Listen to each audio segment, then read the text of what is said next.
حامیم السجدہ جی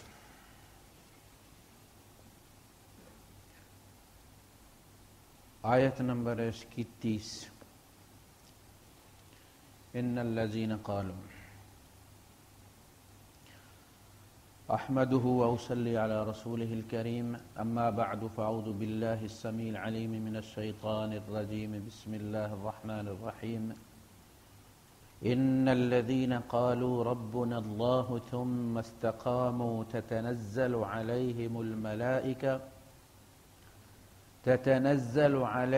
الملائكة ألا تخافوا ولا تحزنوا وأبشروا بالجنة التي كنتم توعدون نحن أولياؤكم في الحياة الدنيا وفي الآخرة وَلَكُمْ فِيهَا مَا تَشْتَهِي أَنفُسُكُمْ وَلَكُمْ فِيهَا مَا تَدَّعُونَ نُزُلًا مِّنْ غَفُورٍ رَّحِيمٍ صدق اللہ العظیم رب اشرح لي صدری ويسر لي أمری واحلل عقدة من لسانی يفقهوا قولی آمین یا رب العالمین۔ گزشتہ درس میں نے جان بوجھ کے ان آیات کو ادھورا چھوڑ دیا تھا، اس لیے کہ ان کے لیے زیادہ ٹائم چاہیے تھا اور یہ ہمارے درس کے بالکل اینڈ میں آئی تھی۔ ان الذین قالوا ربنا اللہ، یقیناً وہ لوگ جنہوں نے کہہ دیا کہ ہمارا رب اللہ ہے، ثم استقاموا، پھر اس پر ڈٹ گئے، اسٹینڈ فرم، پھر اس پر کھڑے ہو گئے، اس بات پر کبھی متزلزل نہیں ہوئے، کبھی سودا بازی نہیں کی۔ اب یہ دو چیزیں ہیں، ہمارا رب اللہ ہے اور استقامت۔ اس میں نہ نماز کا ذکر ہے، نہ روزے کا ذکر ہے، نہ زکوٰۃ کا ذکر ہے، نہ حج کا ذکر ہے، نہ سچ بولنے کا ذکر ہے، نہ جھوٹ سے بچنے کا ذکر ہے، یعنی اعمال کا ذکر ہی نہیں۔ تو پتہ چلا کہ ربنا اللہ ایمان ہے اور اعمال استقامت ہے۔ ثم استقام یعنی نماز استقامت ہے، روزہ استقامت ہے، حج استقامت ہے، زکوٰۃ استقامت ہے، برائی سے بچنا استقامت ہے، نیکی کرنا استقامت ہے۔ یہ کن معنوں میں؟ آپ نے کہہ دیا ہمارا رب اللہ ہے اور آپ کا ایمان یہ ہے کہ اللہ جو چاہے وہ کر سکتا ہے، اس کے خزانوں میں کوئی کمی نہیں، وہ ارادہ کرتا اور کام ہو جاتا ہے، جبکہ آپ کا کام نہیں ہو رہا، آپ کو جواب ہی نہیں مل رہا۔ آپ نماز پڑھ رہے ہیں، اللہ کو مان رہے ہیں، ہندو کام پہ لگا ہوا ہے اور آپ جاب لیس ہیں۔ اب شیطان آ کے کہتا ہے کس خدا کو تم مانتے ہو؟ یہ کیسا خدا ہے؟ تمہیں اپنی پارٹی تو بنا لیا، کہتا اولئک حزب اللہ، یہ اللہ کی پارٹی، اور مدد نہیں کرتا۔ وہ کہتا میرے لیے سارے برابر، میں تو رب العالمین ہوں۔ بھائی خود سب کا رب بنا ہوا ہے۔ شیطان آ کے کہتا ہے کہ اس نماز کا کیا فائدہ ہے، اس نیکی کا کیا فائدہ ہے؟ اب اس وقت ایمان پہ ڈٹے رہنا اور کہنا، دیکھیں جاب لیس صرف مسلمان نہیں ہے، ہندو بھی جاب لیس ہے، عیسائی بھی جاب لیس ہے۔ جو مصیبت مسلمان پر آتی ہے وہ ساری کافروں پر بھی آتی ہے، اور جو کافروں پر آتی ہے وہ مسلمان پر بھی آتی ہے۔ وہ بھی بے اولاد ہیں، ان کے یہاں بھی ایسے جوڑے ہیں جن کے یہاں کوئی اولاد نہیں، ہمارے یہاں بھی ایسے جوڑے ہیں جن کے یہاں کوئی اولاد نہیں، ان میں بھی جاب لیس ہے، ان کے بھی ماں باپ مرتے ہیں، بیٹے مرتے ہیں، ان کی اولاد کو بھی کینسر ہوتا ہے، ہماری اولاد کو، یعنی ایسی کوئی چیز نہیں کہ جو صرف مسلمانوں پہ آتی ہے ان پہ نہیں آتی۔ لیکن ہم یہ سمجھتے ہیں کہ چونکہ ہم اللہ کی پارٹیاں، لہذا ہمارے اوپر نہیں آنی چاہیے۔ بھائی صاحب اگر آپ کے اوپر نہیں آنی چاہیے تو پھر تو ساری دنیا مسلمان ہوگی نا، امتحان کس چیز کا ہے؟ اللہ پاک نے فرمایا وَلَوْ نَشَاءُ لَنَزَّلْنَا عَلَيْهِم مِّنَ السَّمَاءِ آیَةً فَظَلَّتْ أَعْنَاقُهُمْ لَهَا خَاضِعِينَ۔ اگر ہم ساری دنیا کو مسلمان کرنا چاہیں نا تو ہم ایسی نشانی دنیا میں اتار دیں کہ سارے لوگ مسلمان ہو جائیں، یعنی مسلمان کے گھر سے رزق ہی ختم نہ ہو، بیماری مسلمان نہ ہو، تو ساری دنیا مسلمان ہو جائے گی۔ تو پھر امتحان ختم ہو گیا نا، ہر مصیبت آتی ہے، لیکن مسلمان کو یہ پتہ ہے کہ یہ عارضی ہے، یہ ایک خواب ہے جو ہم دیکھ رہے ہیں۔ اصل حقیقت، اصل زندگی جو ہے وہ والی ہے. ہمارے رب نے ہم سے وعدہ اس زندگی کا نہیں کیا، اس زندگی کا کیا ہوا. انما توفون اجورکم یوم القیامہ. یہ جو تم اندیکھی چیز پر، اندیکھے وعدے پر اعتبار کر رہے ہو، ادخلوا الجنت بما صبرتم، تم صبر کرتے رہے ہو، تم نے میرے وعدے پہ اعتبار کیا. شیطان نے تمہیں بڑا پھسلانے کی کوشش کی، لیکن تم نے کہا نہیں، جو ہمارے رب نے وعدہ کیا سچا ہے، وہ کر رہے گا. اس صبر کی قیمت جنت ہے، ان نمازوں کی قیمت جنت نہیں ہے جو ہم پڑھتے ہیں. اس وعدے کی قیمت جس پر ہم نے غیب میں رہتے ہوئے جو ہے وہ اعتبار کی ہے.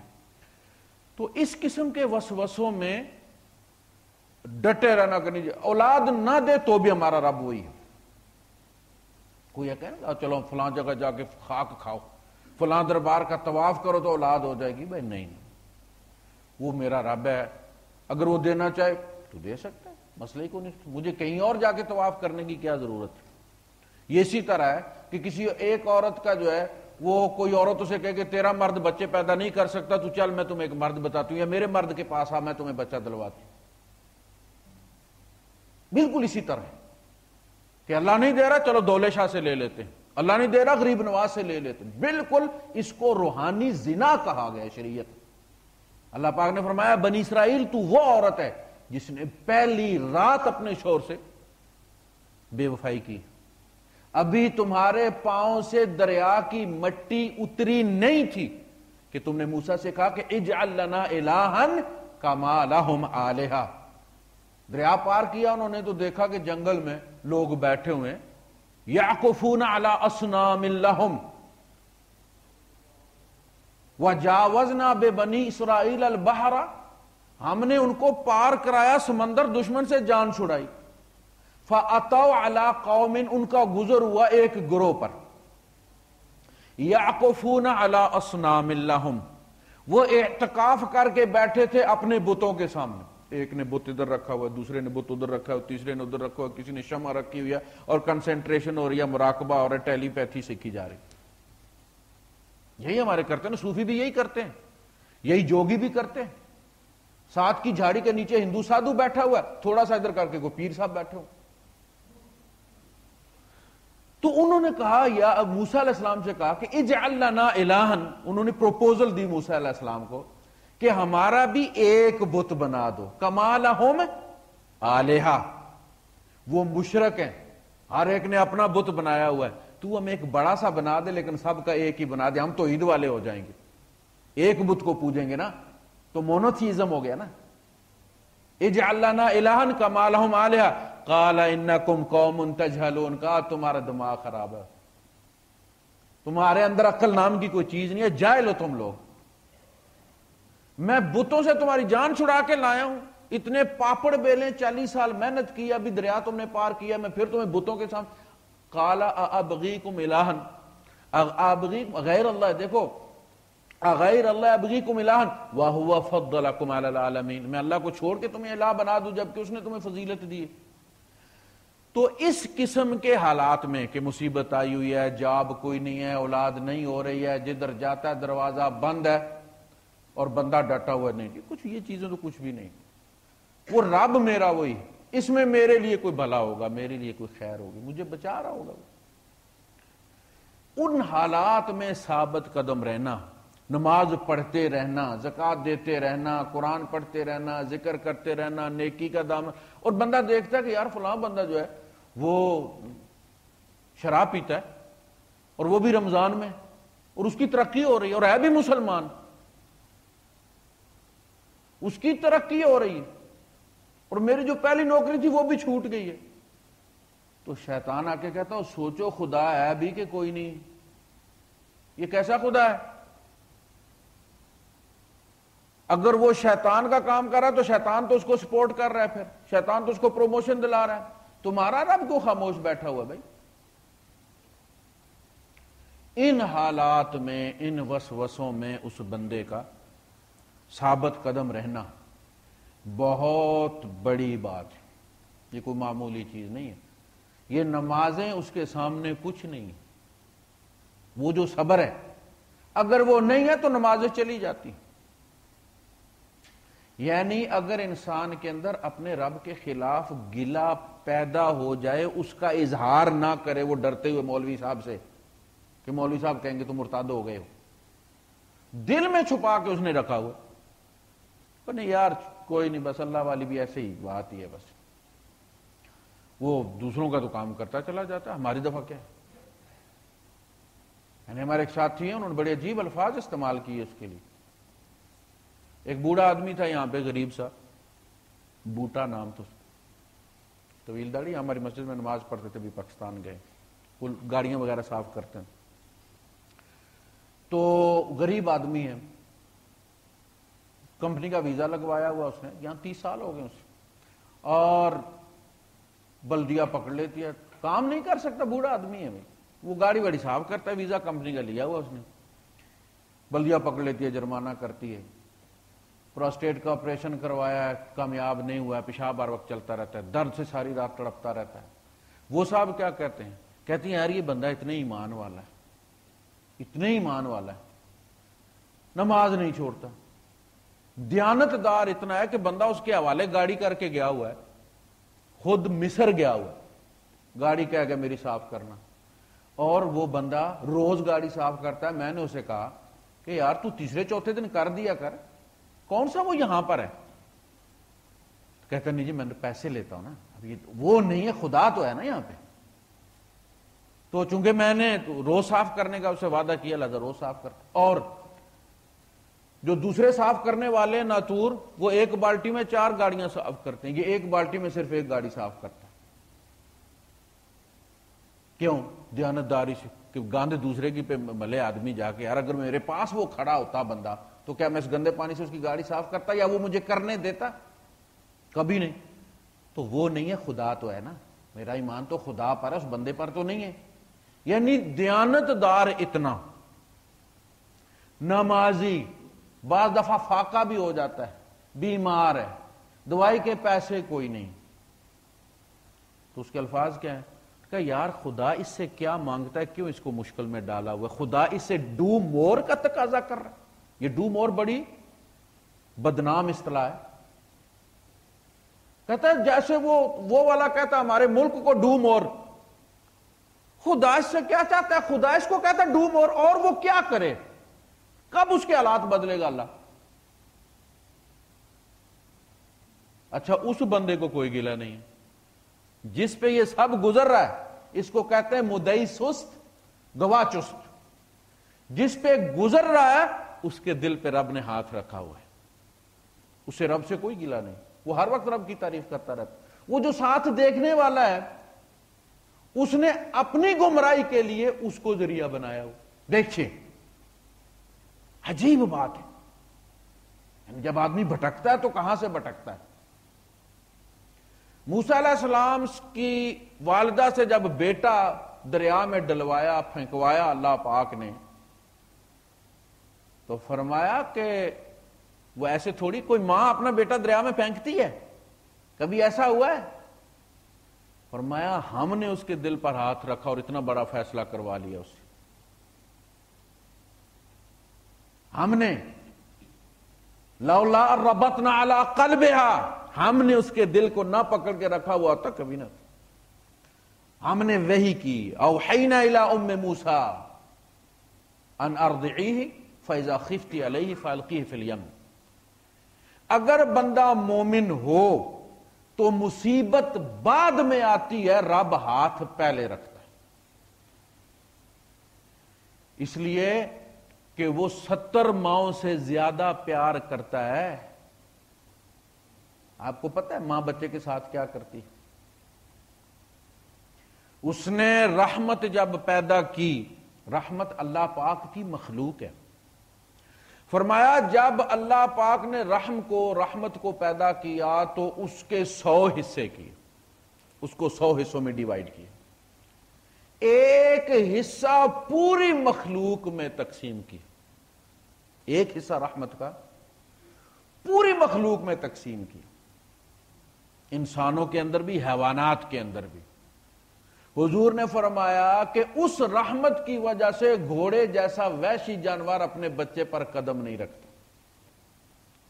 گھوڑی جب رات کو پاؤں سیدھے کرتی ہے تو ٹٹولتی ہے پاؤں سے، میرا بچہ تو نیچے نہیں ہے، پھر سائیڈ پہ پاؤں رکھتی ہے. کس نے اس کو سمجھایا جی؟ تعلیم بالغاہ کی کوئی کلاس لی ہے اس نے کہ بچہ کیسے سنبھالنا ہے؟ ایک حصہ صرف پوری مخلوق میں تقسیم کیا ہے. مرغی بچے پال رہی ہے، بلی اپنے منہ میں کھانے والی چیز قیمہ ڈالیں آپ، پہلا جو اٹھائے گی وہ سارٹی، وہ پہلے جا کے اپنے بچوں کے آگے رکھے گی کہ میں تو پھر بھی کہیں سے جا کے ڈرم سے کھا لوں گی، ان کا کوئی نہیں. اس کو کس نے سکھایا کہ پہلے بچوں کو کھلاؤ؟ آپ دیکھ بچوں والی کے سامنے آپ ڈالیں، کبھی خود نہیں کھائے گی، بھوکی ہوگی، اٹھا کے لے جائے گی، جا کے ان کے آگے رکھے گی، پھر آپ کی طرف دیکھے گی. اب دو ایک حصے کی وجہ سے ساری مخلوق رحم کر رہی ہے. وہ جو اس نے 99 حصے رکھے ہوئے ہیں اس کا کیا حشر ہوگا؟ اس کی رحمت کا کوئی اندازہ کر سکتا ہے؟ وہ سارے 99 اس کے اندر ہیں اور یہ ایک حصہ پوری مخلوق میں تقسیم ہے. وہ جانور بھی ہیں جو بچہ پیٹ میں لے کے درخت کے ساتھ کھڑے ہو جاتے ہیں، چمٹا لیتے ہیں اپنے آپ، اور بچے اس کو کھا کے باہر نکلتے ہیں، ماں کے پیٹ کو چیر کے نکلتے ہیں. یہ جو کر کر کر کر کرتا ہے، یہ بنڈا ہوتا ہے درختوں کے اوپر، وہ جب حاملہ ہوتی ہے ماں تو آخری وقت وہ اپنے آپ کو چمٹا لیتی ہے درخت سے، اس کے بچے اس کا پیٹ پھاڑ کے نکلتے، وہ مر جاتی ہے، ختم ہو جاتی. یہ قربانی یہ ماں ہی دے سکتی. بچھو کی جو مادہ ہوتی ہے، بچے ماں کے پیٹ کو پھاڑ کے نکلتے. یہ پہلا بچھو پن کا پہلا مظاہرہ ہے کہ پیدا ہی ماں کو مار کے ہوتے ہیں. وہ کیسی ماں کیسے سیکریفائی کرتی ہے؟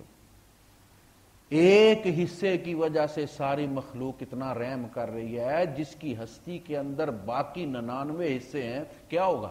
یہی تو حضور نے فرمایا کہ قیامت کے دن جب اللہ پاک کی رحمت برسے گی تو ایک دفعہ ابلیس بھی سر اٹھا کے دیکھے گا، شاید میری بھی آج بخشش ہو جائے. تو وہ رب کیسے ممکن ہے کہ مصیبت بھیجے اور اسے احساس نہ ہو کہ کتنی تکلیف ہوگی اس کو؟ دوسروں کو زیادہ ہو رہی ہوتی ہے، ارد گرد والوں کو، اس لیے کہ ان کے دل پہ ہاتھ نہیں رکھا ہوا رب نے. وہ جس پہ آئی ہوئی ہے وہ تسلیاں دے رہا ہے دوسروں کو، اس لیے کہ اس کے دل پہ اللہ پاک نے ہاتھ. لا یکلف اللہ نفسا الا وسعها. کوئی غم میرا رب ایسا نہیں بھیجتا کہ جو اس دل کے لیے قابل تحمل نہ ہو. پہلے اس کے دل کو اپ ڈیٹ کرتا ہے، اس کا ونڈوز بدلی کرتا ہے، پھر سافٹ ویئر بھیجتا ہے جو اس پہ چل سکے، جو غم اس دل پہ چل سکے، پھر بھیجتا ہے. لہذا اس قسم کے حالات میں گلہ نہ پیدا ہونے دینا، یہ نہیں کہ منہ سے نہ کہنا، دل میں گلا. وہ ایسا دل محفوظ ہو، اس میں سوائے اللہ کے کچھ ہو ہی نہ، وہ دکھ کو رب کا مہمان سمجھے اور رب کی ربوبیت پر جمع رہے. میرا رب ہمیشہ ایسا ہی ہوتا، جا کے کہتے تمہارا شوہر اچھا نہیں ہے، وہ ایسا ایسا ایسا ایسا، اور اس کے بعد اختلافات ڈلوا دیتے ہیں. تمہارا باپ اچھا نہیں ہے، اسے تمہارے فیوچر کی فکر ہے. وہ باپ کو نہیں فکر، تمہیں کیسے فکر لگ گئی ہے بھائی؟ اسی طرح شیطان آ کے کہتا ہے کہ یار تم نیکی کرتے ہو اور بیماری تمہارے گھر سے نکلتی ہی نہیں. یہ آزمائشیں ہیں اور ہر آزمائش کے بعد سٹیٹس وہ نہیں رہتا، یا بندے کا تنزل ہو جاتا ہے یا بندے کی ترقی ہو جاتی ہے. اور جن کے زیادہ درجات ہوتے ہیں، آپ کو پتہ انبیاء پر سب سے زیادہ مشکلیں آتی ہیں. جن کی ترقی رب کو یہاں نہیں وہاں مطلوب ہوتی ہے، ان کا امتحان ہوتا ہے. ہمارے ایک ڈاکٹر صاحب ہیں، حالانکہ میڈیکل سپرنٹینڈنٹ ہے العالیہ کے، سارے ڈاکٹر ان کے انڈر ہیں. جب بھی کیا بات ہے جی ڈاکٹر صاحب، وہ جی تیاری کر رہا تھا جی ٹیسٹ کی. وہ یار تمہاری جان چھوٹی نہیں ہے؟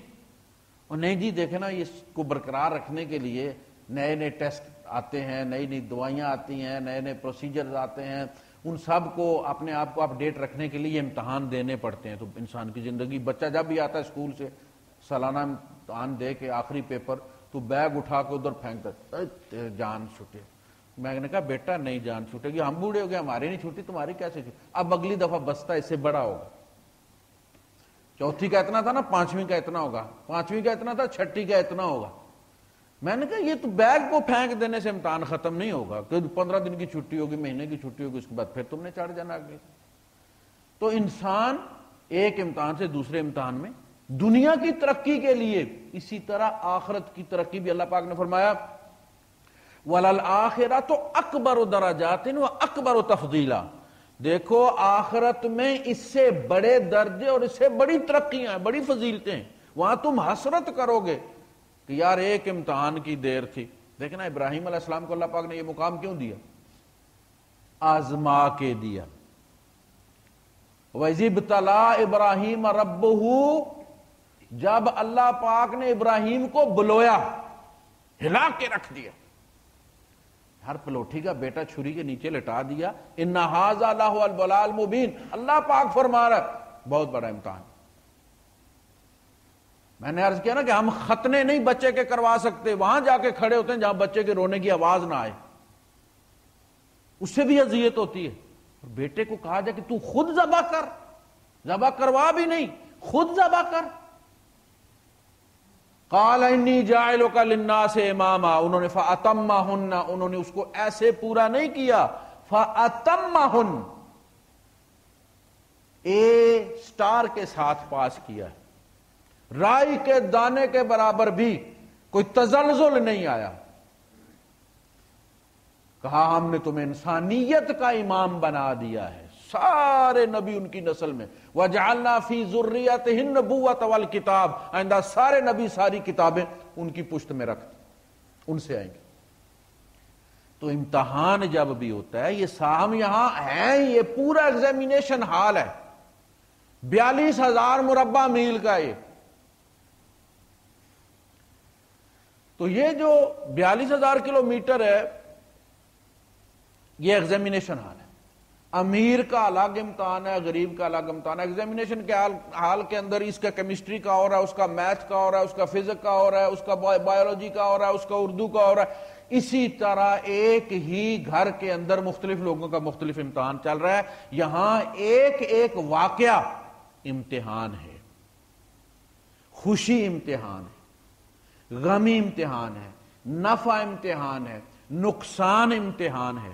اولاد کا پیدا ہونا امتحان ہے، اس کا مر جانا امتحان ہے. انما اموالکم اولادکم فتنہ، تمہاری اولاد، تمہارا مال تمہارا امتحان ہے، جس پر فتنہ، وہ کسوٹی ہے جس پر تمہارا ایمان ٹیسٹ کیا جا رہا ہے. جس کو نہیں دی اس کا بھی ٹیسٹ ہے، جس کو دی ہوئی ہے اس کا بھی ٹیسٹ. جب انسان ان ساری چیزوں پر صبر کرتا رہتا ہے اور اللہ کی اطاعت کرتا رہتا، وہ دنیا میں نقد نہیں مانگتا، بلکہ میں نے وہ آپ کے سامنے ایک شعر رکھا تھا کہ سجدوں کے عوض فردوس ملے، یہ بات مجھے منظور نہیں. وہ کہتا ہے کہ نہیں، یہ اللہ پاک، یہ جو میں تجھے سجدہ کر رہا ہوں، یہ میں کسی لالچ میں نہیں کر رہا، مجھے اس کے عوض جنت نہیں چاہیے. اس لیے کہ اس کا تو مطلب یہ ہوا کہ ہم تجھے سجدہ تھوڑی کر رہے ہیں، ہم تو جنت کو سجدہ کر رہے ہیں. بھائی صاحب، ہم جو 8 گھنٹے ڈیوٹی دے کر آتے ہیں وہ ہم درہم کی خدمت کرتے ہیں. ہمیں کمپنی سے کوئی دلچسپی نہیں، اپنے سپروائزر سے کوئی ہمدردی نہیں، اپنے مینیجر سے کوئی پیار نہیں ہے. ہمیں پیار ہے درہم سے، وہ جو مہینے کے مہینے ہمارے اکاؤنٹ میں آتا ہے. پتا چلا تمہیں پیار جنت سے. یعنی جنت نہ ہوتی ہم تجھے سجدہ نہ کرتے. بڑی عجیب بات ہے. ٹافی نہ دکھاؤ، بچہ پانی نہ پکڑائے. بیٹا پانی کا گلاس لے آؤ، یہ ٹافی تمہارے لیے لے کے آیا ہوں، اور بیٹا دوڑ کے جائے اور لے آئے. تو بیٹا نہ ہوا، وہ تو بنیا ہوا. ہونا تو یہ چاہیے کہ آپ میں پانی لاؤ، بیٹا دوڑ کے پانی لا دے، پھر آپ اس کو انعام پکڑائیں، یہ اور خوشی کی بات. لیکن بچہ پہلے کہ نہیں آپ 1 درہم دیں گے، تو بندہ اٹھا لیتا ہے جوتی، وہ بھی بڑے نمبر کی. بحیثیت بیٹا تیرا کام تھا میرا حکم ماننا، انعام میں کیا دیتا ہوں یہ میری مرضی، تو سجدوں کے عوض فردوس ملے یہ بات مجھے منظور نہیں، بے لوث عبادت کرتا ہوں، بندہ ہوں تیرا، مزدور نہیں، میں تیرا غلام ہوں، میں تیری بنائی ہوئی تصویر ہوں، میں تیری تخلیق ہوں، تیرے پہلے ہی میرے اوپر اتنے احسانات ہیں کہ میں ان کا شکر ادا نہیں کر سکتا۔ میرے مالک میرا تو منہ زیب نہیں دیتا میں تجھ سے کچھ مانگوں، تو نے مجھے پیدا کیا، انسان بنائے، یہ تیرا انتخاب تھا، تو کاکروچ بھی بنا سکتا تھا، میں گٹروں میں دوڑتا پھرتا، کسی دن کو پف پاف مار کے مجھے مار دیتا، نہ کوئی رونے والا تھا نہ کچھ۔ کاکروچ بھی اللہ نے بنائے نا، اس کا انتخاب ہے نا، ایسا تو نہیں کہ ان کے پاس فیس نہیں تھی تو ان کو کاکروچ بنا دیا اور ہم نے پیسے جمع کروائے اس لیے ہم کو انسان بنا دیا۔ جو کہتے ہیں جی ہمیں غریب کیوں بنایا، وہ ہمیں گورا کیوں نہیں بنایا جی، او بھائی شکر کرو تمہیں انسان بنا دیا اس نے۔ پہلا تو یہ احسان اس کا کہ اس نے انسان بنایا، پھر مسلمان بنایا۔ یہ بھی ہوتا کہ مسلمانی کی الگ فیس جمع کرواؤ، وہ بھی نہیں۔ یعنی یہاں تو یہ ہے کہ بلدیہ والے آپ ایک چیز ساتھ رکھیں، کہتے ہیں نشات بدلی کرواؤ بھائی صاحب۔ مکتبہ شریف والوں نے میری کیسٹیں رکھی تو انہوں نے کہا جی نشات بدلی کرواؤ، پہلے تم نے کتابوں کا کروایا ہوا لائسنس لیا ہوا، اب وہ ایکسٹرا جا کے انہوں نے لائسنس کے ساتھ فیس جمع کروائی تو اب وہ کیسٹ رکھتے۔ اگر اللہ پاک کہتا کہ بھئی ایکسٹرا پیسے جمع کرواؤ، مسلمان کے گھر میں پیدا ہونا تھا۔ دوسرا احسان یہ کہ تو نے مسلمان کے گھر پیدا کیا، پھر مسلمان کے گھر پیدا کرنے کے بعد تو نے ہمیں اپنے کرم سے اپنے گھر آنے کی توفیق بخشی۔ اس میں تربیت کا کوئی عمل دخل نہیں ہے۔ نوح علیہ السلام کا ایک بیٹا کافر تھا، ایک بیٹا مسلمان تھا، تربیت کا کیا فرق تھا جی؟ تربیت کا فرق نہیں تھا، بندے کی نیت کا فرق تھا۔ ایک بھائی نماز پڑھتا ہے، دوسرا مسجد کی طرف آتا ہی نہیں۔ ایک ہی ماں باپ کی اولاد ہے، نہ خون کا کوئی مسئلہ ہے، نہ خاندان کا کوئی مسئلہ ہے، نہ تربیت کا کوئی مسئلہ ہے۔ تو رب نے تم سوچتے نہیں ہو کہ وہ تمہیں اپنے، وہ سب سے پہلے رب پیار کرتا ہے، پھر بندہ رب کے بارے میں سوچتا ہے۔ یحبہم ویحبونہ، وہ پیار کرتا تو سوچ ڈالتا میرے گھر آؤ، بغیر محبت کے کوئی کسی کو اپنے گھر نہیں آنے دیتا۔ تعلقات کی قسمیں ہوتی ہیں، ایک تعلق صرف دفتر تک ہوتا ہے، ایک تعلق صرف کیفیٹیریا تک ہوتا ہے، گھر تک تعلق جو ہے وہ بڑا کلوز، آپ کہتے ہیں فیملی ہمارے ٹرمز ہیں جی آپس میں۔ اللہ تمہیں اپنے گھر بلاتا ہے تو یہ اس کا انعام ہے، پہلے اتنا انعام ہے، اور اوپر سے میں کہوں نہیں جی میں 2 نفل اس لیے پڑھوں گا، جو ہماری سوچ ہے نا کہ میرا یہ کام ہو جائے تو 2 نفل پڑھوں گا، پہلے تمہارے جو اللہ پاک نے سارے کام کیے تم نے کتنے نفل پڑھے ہیں اس میں؟ یہ کیا بات ہوئی؟ تم صلاۃ الحاجت پڑھو اور کام ہو جائے تو شکرانے کی نماز پڑھو۔ یہ کہ جی اتنا ہوگا تو میں 1.25 روپیہ جو ہے وہ مسیتی تیل ڈالوں گا، کام ہو جائے تو تیل ڈالوں گا، نہ ہو جائے تو نہیں کروں۔ تو یہ ذہنیت جو ہے، اللہ کے رسول صلی اللہ علیہ وسلم نے فرمایا کہ نظر سے کوئی کام نہیں بنتا، نظر کے ذریعے بخیل سے مال نکلوایا جاتا ہے۔ کام وہ نہ بھی مانتا نظر تو کام نے وہی ہونا تھا جو ہو رہا ہے، لیکن چونکہ بخیل ہے لہذا اس نے شرط رکھی ہے تو اللہ نے کہا ٹھیک۔ ان مصائب میں صبر کرنا، استقامت، اللہ کے خلاف کوئی گلہ نہ پیدا ہونے دینا، یہ پھر جب بندے کا آخری وقت آتا ہے تو بڑی چیزیں ایسی ہوتی ہیں کہ جو انسان کرنا چاہتا ہے لیکن اللہ کے ڈر سے نہیں کرتا، اور بہت ساری چیزیں ایسی ہوتی ہیں کہ اللہ کے قانون پر چلنے کے عوض بندہ ان سے محروم ہو جاتا ہے۔ کہا جاتا ہے یا اللہ کا قانون توڑو یا یہ کرو، یہ لینا ہے تو اللہ کا قانون توڑنا پڑے گا، اور بندہ کہتا نہیں اللہ کا قانون تو نہیں توڑوں گا، یہ چیز کوئی بات۔ اس لیے کہ دنیا میں جو کچھ ہے وہ عارضی ہے، جس کے پاس جتنا زیادہ ہے اتنا اس کا امتحان سخت ہے، مرتے ہوئے بڑی تکلیف ہوتی ہے۔ اللہ پاک نے کہا نبی کریم صلی اللہ علیہ وسلم سے فَلَا تُعْجِبْكَ أَمْوَالُهُمْ وَلَا أَوْلَادُهُمْ إِنَّمَا يُرِيدُ اللَّهُ لِيُعَذِّبَهُمْ بِهَا فِي الْحَيَاةِ الدُّنْيَا وَتَزْهَقَ أَنفُسُهُمْ وَهُمْ كَافِرُونَ۔ اے نبی تمہیں ان کی اولاد اور ان کا مال تعجب میں نہ ڈالے، اچھا نہ لگے، یعنی اس پہ تمہیں تعجب نہ ہو کہ دیکھو یار رب کے نافرمان بھی اور دولت امڈی پڑی آ رہی ہے، مٹی کو ہاتھ لگاتے ہیں سونا بن جاتی ہے۔ کہا میں یہ سارا اس لیے کر رہا ہوں کہ میں نے اس کے ذریعے انہیں عذاب دینا ہے دنیا میں۔ اب عذاب کیا ہے کہ نقصان بھی ہوتا ہے بندے کا، دوسرا جب مرنے لگتا ہے بندہ تو اب وہ سارا چھوڑتے ہوئے بڑی تکلیف ہوتی ہے۔ لوگ کہتے ہیں جی بعض لوگوں کو تکلیف نہیں شاید ہوتی، بھائی تکلیف نہیں ہوتی تو زندگی میں بانٹ کیوں نہیں دیتے؟ ایک حکمران 150 سال کا ہو کے مرے، 110 سال کا ہو کے مرے، 100 سال کا ہو کے مرے، 90 سال کا ہو کے مرے، وہ یار اپنی زندگی میں اپنے بیٹے کو کیوں نہیں دیتا؟ آخر اس کا جنازہ پڑھا کے ہی بیٹا ٹیک اوور کیوں کرتا ہے؟ اگر اسے بادشاہی چھوڑتے ہوئے تکلیف نہیں ہوتی تو زندگی میں کیوں نہیں چھوڑ کے سائڈ پہ ہو جاتا میں اللہ اللہ کروں گا تم بن جاؤ؟ نہیں، جنازہ پڑھ کے اس نے ٹیک اوور کرنا ہے۔ تو پتہ چلا کہ جیتے جی چھوڑنے پر دل نہیں کرتا۔ تو جب جتنا مال زیادہ، آپ کو پتہ ہے جس کی نوکری جتنی زیادہ تنخواہ والی ہوتی ہے اتنی اس کی جان جاتی ہے۔ ٹرمینیشن لیٹر ملتا ہے، لوگوں کو دفاع میں ہارٹ اٹیک ہوئے تھے کہ نہیں ہوئے تھے؟ ہارٹ اٹیک مشین پہ چڑھا ہوا ہے، اور نیچے سے کسی نے آ کے بتایا کہ تیرا نام بھی لسٹ میں آ گیا، بیچارہ شاول سے نیچے نہیں اتر سکا، وہیں ہارٹ اٹیک ہو گیا۔ یعنی اس کے بس کی بات نہیں، جمپ کیا بلڈ پریشر نے، سٹروک ہو گئے۔ تو غریب کو جو 1000 یا 900 لیتا اسے پتا اتنی محنت پاکستان میں بھی کروں گا تو اتنا کما لوں گا میں، اس کو ذرا بھی پرواہ، اسی لیے ہر کسی کو مارنے دوڑتا ہے وہ۔ آپ کو پتا ہے مزدور کا شغل ہر وقت اس کے کندھے پہ ہی ہوتا ہے، ہلیانے کے سلیانے، کیوں؟ اسے پتا ہے I have nothing to lose، اتنے پیسے جہاں بھی محنت کروں۔ وہ جو 18,000 20,000 درہم تنخواہ لیتے ہیں نا، ان کا کلیجہ دھک دھک دھک دھک دھک کرتا رہتا ہے۔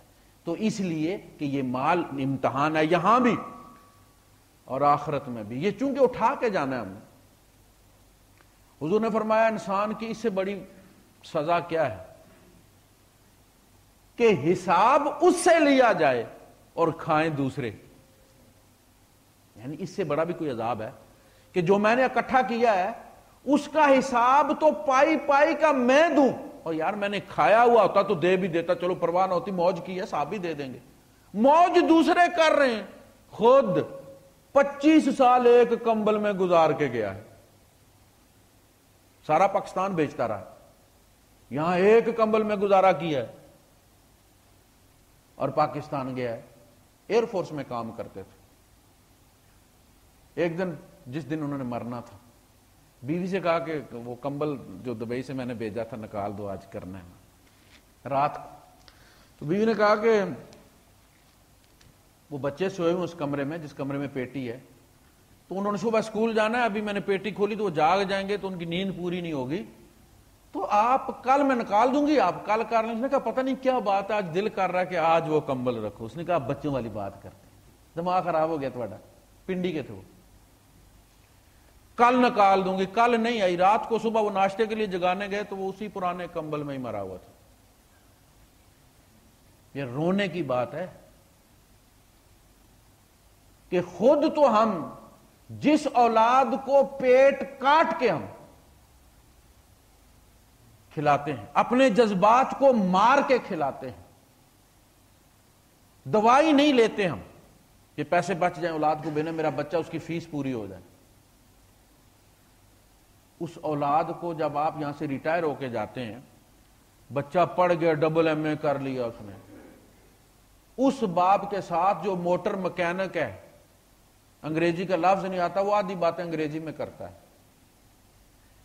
باپ صرف اتنا کہہ دے کہ تم لوگ صبح نماز پڑھ لیا کرو یار، وہ ساری زندگی نمازی میری مسجد میں بیٹھا کرتا ہے، اشراق پڑھ کے جاتا، میں نے چابی دی ہوئی تھی، ساری زندگی ہر وقت ذکر کرتا رہتا ہے۔ جا کے اولاد سے کہا نماز پڑھا کرو، بیوی سے کہا نماز پڑھا کرو، وہ پچھلے والے جو ہیں ان کو نماز سے کوئی نہیں، بچے تنگ آ گئے، انہوں نے کہا کہ اس کو کہو کہ مکان کرائے پہ الگ لے لے، اس نے تو زندگی ہماری تنگ کر کے رکھ دی، بس اتنی ساری بات۔ یہ ہے اولاد، یہ ہے بیوی، یہ قیامت کے دن نہیں، دنیا میں تم خود غرضی دیکھ رہے ہو، اور بیوی اور بچوں کا ووٹ ایک ہوتا ہے، وہ بھی ڈسٹرب ہو رہی ہوتی ہے اس کے گھر جانے سے، انہیں تو مہینے کے مہینے ڈرافٹ چاہیے تھا، تب اچھا تھا۔ ریٹائرڈ بندہ جب گھر ہو کے جاتا ہے، سال میں نہ مرے تو 2 سال میں مر جاتا۔ وہ کہتا ہے آدمی خود بخود نہیں مرتا، دوسرے لوگ مار دیتے، لوگوں کا رویہ اس کو مار دیتا ہے۔ تو یہ حضور نے فرمایا اس سے بڑا کسی کے لیے عذاب کیا ہو سکتا ہے کہ حساب اس سے لیا جائے اور کھائیں دوسرے۔ تو یہ جو مال ہے، اس کی وجہ سے تم رب سے غداری کرو، رب کے خلاف گلے تمہارے اندر پیدا ہوں۔ ان سب چیزوں پر جب بندہ صبر کرتا ہے، اور پھر وہ فرشتے آتے ہیں، تتنزل علیہم الملائکہ، وہ جب بندہ دنیا کا ستایا ہوا مرتا ہے تو فرشتے آ کے تسلی دیتے ہیں، اب تمہارے وہ کاٹنے کے دن ہیں جو تو نے صبر وہاں پر بویا ہے، ابشروا بالجنت التی کنتم توعدون، وہ جس جنت کی خاطر تم نے وہاں قربانیاں دی ہیں اور تم وہ ساری مصیبتیں سہتے رہے ہو، اس کی بشارت لو ہماری طرف۔ جیسے کوئی اندر سے آ کے باہر اطلاع دے دے نا کہ آپ کا کام ہو گیا ہے، تو یہ ایک بشارت ہو۔ پھر کہا گیا کہ تم نے جو جو قربانی دنیا میں دی، بہت ساری خواہشیں انسان مار دیتا ہے، خواہش اٹھتی ہے، غریب کے اندر بھی اٹھتی ہے، یعنی غریب کے اندر زیادہ اٹھتی ہیں، جو پوری نہ کر سکتا ہو نا اس کے اندر خواہشیں زیادہ ابھرتی، اور پھر وہ خواہش جب اٹھتی ہے تو خالی نہیں جاتی، وہ جاتے ہوئے جس طرح زخم لگتا ہے تو زخم کا نشان رہ جاتا ہے نا، سکار اس کو کہتے ہیں۔ ہر انسان کا اندر اگر ہم دیکھ سکیں تو وہ سکارز سے بھرا ہوا ہے، زخموں سے بھرا ہوا ہے۔ بہادر شاہ ظفر کا بھی یہی حال تھا نا، ان حسرتوں سے کہہ دو کہیں اور جا بسیں، اتنی جگہ کہاں ہے دل داغدار میں، وہ داغ رہ جاتے ہیں اندر دو۔ اچھا جب وہ عمر گزر جائے اور پھر آپ کو مل جائے پیسہ، یعنی جوانی تھی، غربت تھی، زیور کا دل کرتا تھا زیور نہیں ملا، کپڑا اچھا پہننے کا دل کرتا تھا نہیں ملا، دوسروں کو جا کے دیکھتے تھے حسرت پیدا ہوئی تھی، اب 50 55 60 سال کا ہونے کے بعد ڈیر لگ گیا، درموں کی اتنی گٹھڑی بن کے لے کے آتا ہے شوہر، اب سب کر سکتے ہیں، لیکن اب وہ دل مر گیا ہے جس کے اندر وہ خواہشیں تھیں۔ سمجھ لگی کہ نہیں لگی؟ جب وہ دل زندہ تھا، پہننے پر دل کرتا تھا، وسائل کوئی نہیں تھے، وہ دل زخمی ہو گیا چلا گیا، اب جب بوڑھی ہو گئی ہے تو اب شوہر کہتا ہے کلو کے حساب سے سونا لے لو، اب کیا کرنا ہے میں نے، اب اس کو کیا کرنا ہے، وہ جو پہننے والی تھی وہ مر گئی ہے اندر۔ تو یہ دنیا ڈھیر ساری خواہشیں، اللہ پاک نے فرمایا جنت میں وَلَلَكُمْ فِيهَا مَا تَشْتَهِي أَنفُسُكُمْ، اس میں تمہارے اندر جو اشتہا پیدا ہوگی کوئی روک رکاوٹ نہیں، پوری ہوگی، تم جو چاہو کرو۔ جنت ایسی جگہ ہے جہاں انسان کی خواہشیں پوری ہوں گی، ورنہ یہاں کوئی بادشاہ بھی پوری خواہشیں کر کے نہیں گیا۔ کرنل قذافی نے سوچا تھا یہ انجام کے پائپ میں سے گھسیٹ کے مار دیا جاؤں گا، مارنے سے پہلے اسے ننگا بھی کیا، نہیں پتا، مادرزاد ننگا کر کے مارا اسے۔ صدام نے اولاد اس لیے پالی تھی جو ان کی لاشیں دیکھے کیما بنی ہوئی، حسنی مبارک نے اپنی بادشاہی یوں اس انجام کے لیے سجائی تھی، نہیں، ان کی بھی پوری نہیں ہوئی، بلکہ انہیں زیادہ زخم ہے۔ غریب خواہش کرتا بھی ہے تو اپنے اس کے اندر کرتا ہے، ان کی خواہشیں بھی بڑی بڑی تھی۔ خواہش سیٹسفائی ہونے کی پیدا بھی اور پوری بھی ہو جائے صرف ایک جگہ ہے، میرے رب کی جنت۔ وَلَكُمْ فِيهَا مَا تَشْتَهِي أَنفُسُكُمْ وَلَكُمْ فِيهَا مَا تَدَّعُونَ، ان 32 دانتوں سے جو مانگو گے رب دے گا۔ جسے کہتا ہے نا کہ تمہیں چڑیا کا دودھ چاہیے نا، چڑیا دودھ تو نہیں دیتی نا، کہا تم اگر دودھ بھی چڑیا کا جنت میں مانگو گے تو تمہیں دودھ والی چڑیا بھی اللہ پاک دے،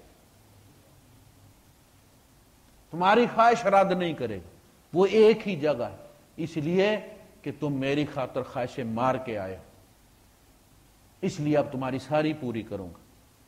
تم نے وہاں مانگی تھی، وہاں دینا مناسب نہیں تھا، کیوں؟ اس لیے کہ مجھے پتا تھا کہ تیری پیچ اتنی نہیں ہے، تجھے زیادہ مال مل گیا تو تو مسجد چھوڑ کے یاس جزیرے میں ہوٹل میں چلا جائے گا، اس لیے نہیں دیا۔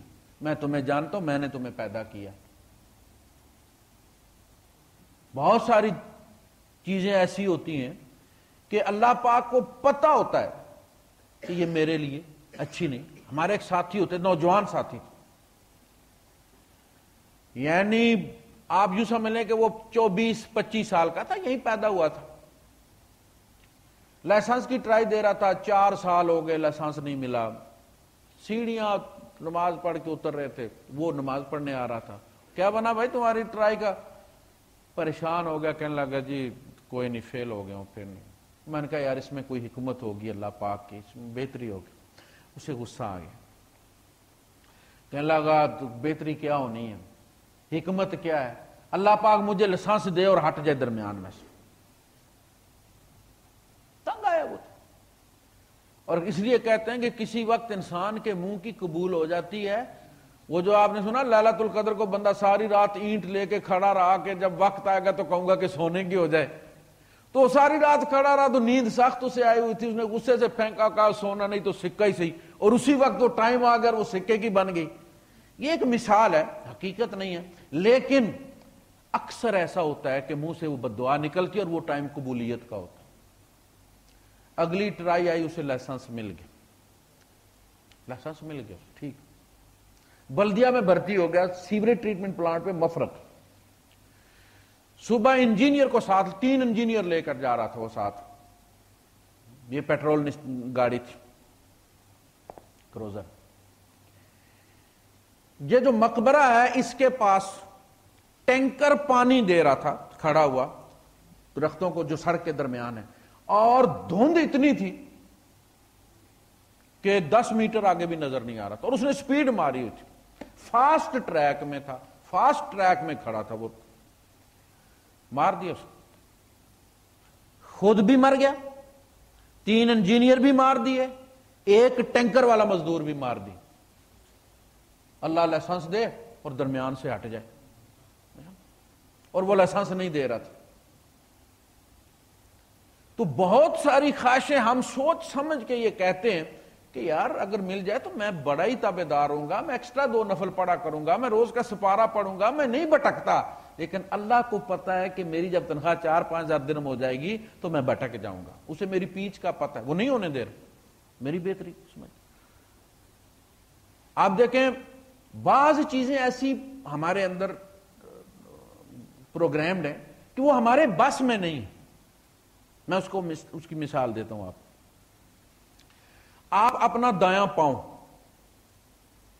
کلاک وائز گھمائیں، کرسی پہ بیٹھ جائیں، بیڈ پہ بیٹھ جائیں، گاڑی کی سیٹ پہ بیٹھ جائیں، کلاک وائز اپنا پاؤں آپ گھمائیں، اور ہاتھ سے 3-4 اس کو چکر دینے کے بعد ہاتھ سے آپ 6 ڈالیں، ایسے اینٹی کلاک وائز جس طرح آپ طواف کرتے ہیں. ہاتھ کو گھما کے دیکھیں، آپ کا پاؤں ہاتھ کے ساتھ جائے گا.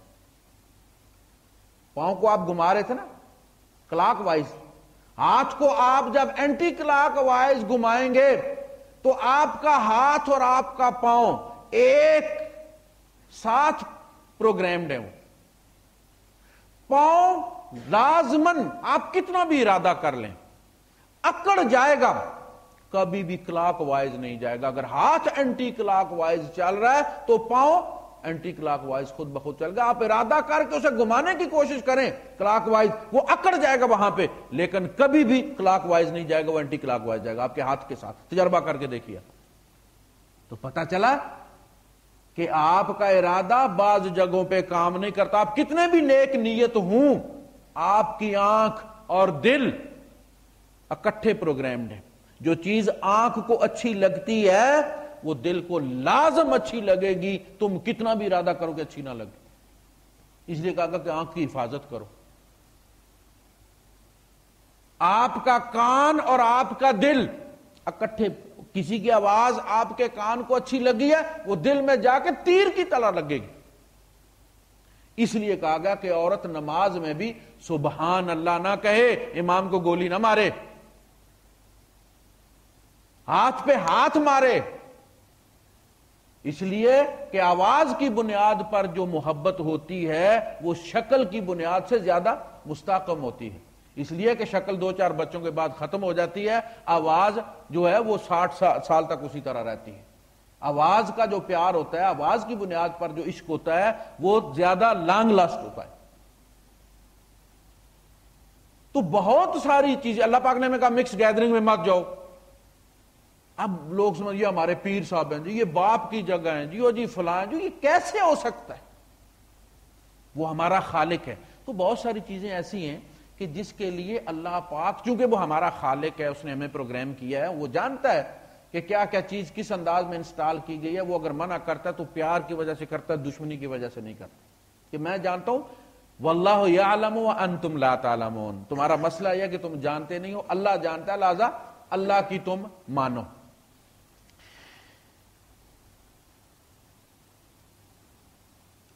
اللہ تخافوا ولا تحزنوا وابشروا بالجنہ۔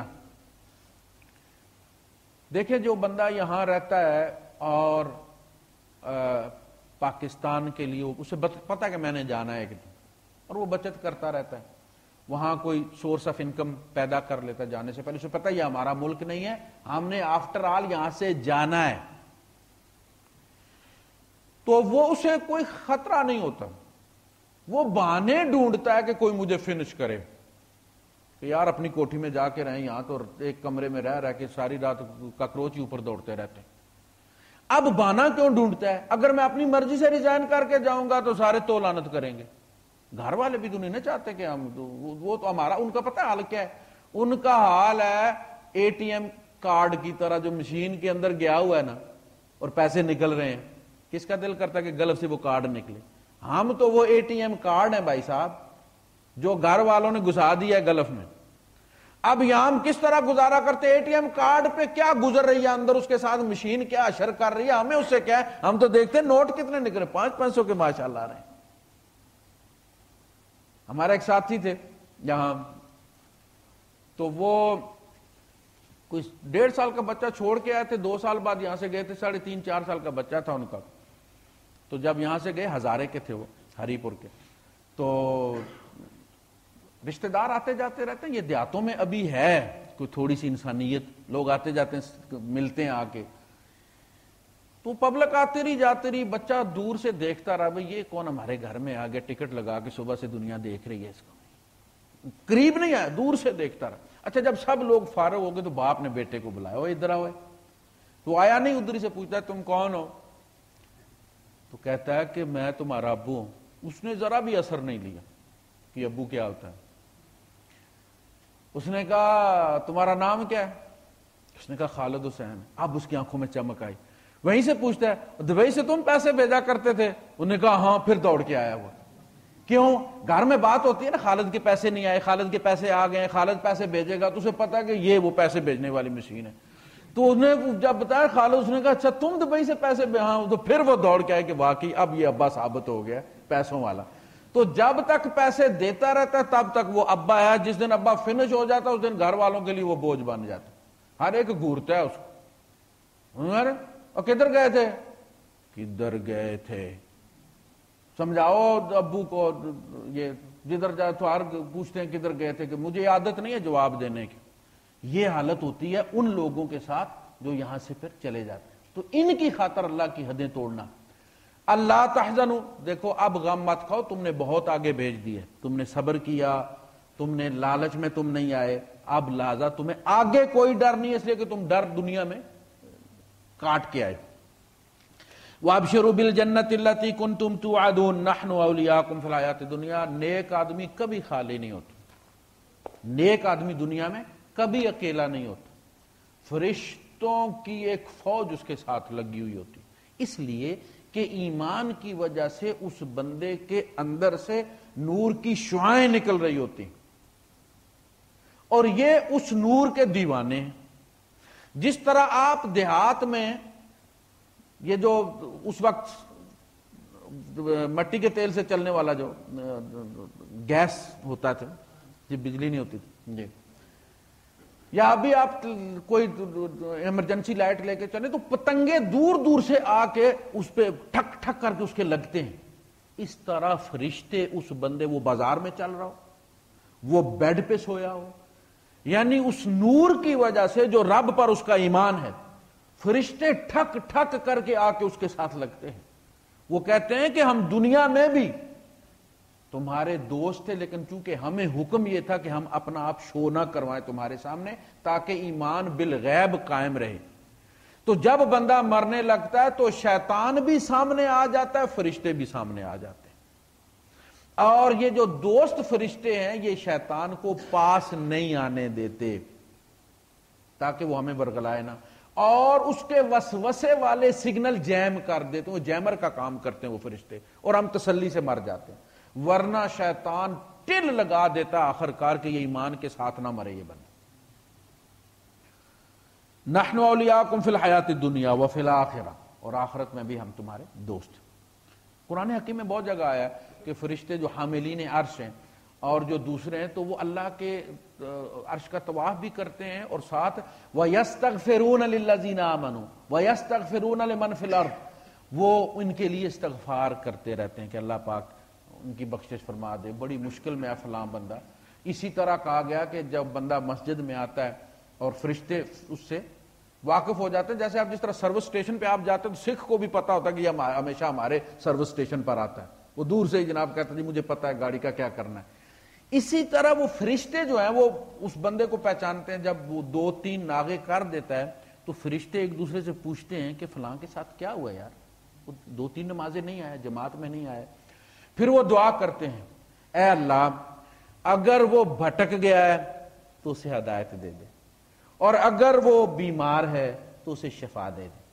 دیکھا آپ نے، یہ ہے دوستی کہ اگر بھٹک گیا اس وجہ سے نماز چھوڑ گیا تو اللہ پاک تو اس کی پچھلی نمازوں کے صدقے ہدایت دے دے اسے، اور اگر بیمار ہے بیماری کی وجہ سے نہیں آ رہا تو اللہ پاک تو اسے شفا عطا کرتے. تو بندہ مومن کبھی اکیلا نہیں ہوتا. نحن اولیاءکم فی الحیات الدنیا وفی الآخرہ ولکم فیہا ما تشتہی انفسکم. اللہ کے رسول صلی اللہ علیہ وسلم نے اس کی تفسیر جو بیان کی شاید کی، آپ نے فرمایا کہ ایک بندہ جو ہے وہ کہے گا کہ اللہ پاک میں حل چلانا چاہتا ہوں. اللہ پاک کہے گا آدم کے بیٹے تمہیں کس چیز کی کمی ہے، جو منہ سے نکالتے ہو مل جاتا ہے. نہیں آج موڈ بن رہا ہے حل چلانے کا، کوئی حل ہی. اللہ پاک اسے جوڑی دے گا، ہل دے گا، وہ جوتے گا، گندم بوئے گا اور ڈیر لگ جائیں گے پہاڑوں کی طرح. تو اس پہ ایک صاحب اٹھے اور کہنے لگے کہ اللہ کے رسول وہ انصار میں سے ہوگا، یہی کھیتی باڑی کرتے ہیں، ہم تو اونٹ چرانے والے ہیں، یعنی انہی میں سے ہوگا. تو پتہ چلا کہ وہ وہاں پہ ہر خواہش پوری کی جائے. سب کچھ ملنے کے باوجود اگر کوئی بندہ کہتا ہے کہ اللہ پاک لسوڑے کا اچار چاہیے، پتہ ہے لوگ آنڈی اچار جا کے ابراہیمی میں بھی کھاتے ہیں، اچار والے کا دل اچار کے بغیر نہیں لگا. فرمایا اسے اچار بھی فراہم کیا جائے گا، اس کی کوئی بات نہیں موڑی جائے گی، حالانکہ یہ کم تر ہے خواہش اس سے. پھر کہا گیا کہ دنیا میں ذائقہ پھل میں نہیں ہے، ہماری زبان میں ہے. جب ہمیں بخار ہوتا ہے تو ذائقے میں پھل ہوتا ہے کہ نہیں ہوتا؟ ہمیں کیوں کڑوا لگتا ہے وہ؟ تو پتہ چلا کہ اس میں نہیں، سواد اس میں ہے. یہ بیمار ہو تو ہر چیز کڑوی لگتی، سیب بھی کڑوا لگتا ہے، مالٹا بھی کڑوا لگتا ہے، گوشت کھا رہے ہیں گوشت بھی کڑوا لگتا ہے. فرمایا جنت میں اس میں بھی مزہ ہوگا اور اس میں بھی مزہ ہوگا. اوریجنل یہاں 2 نمبر ہے. اور جب وہ چیز دی جائے گی تو وہ کہیں گے کہ اتو بھی متشابہ، متشابہ دیا جائے گا نا، تو وہ کہیں گے کہ اللہ پاک یہ تو ہم کھا کے آئے، اور کہا جائے گا نہیں یہ وہ والا نہیں، کھا کے دیکھو تم، شکل ملتی ہے اس کا ذائقہ نہیں ملتا.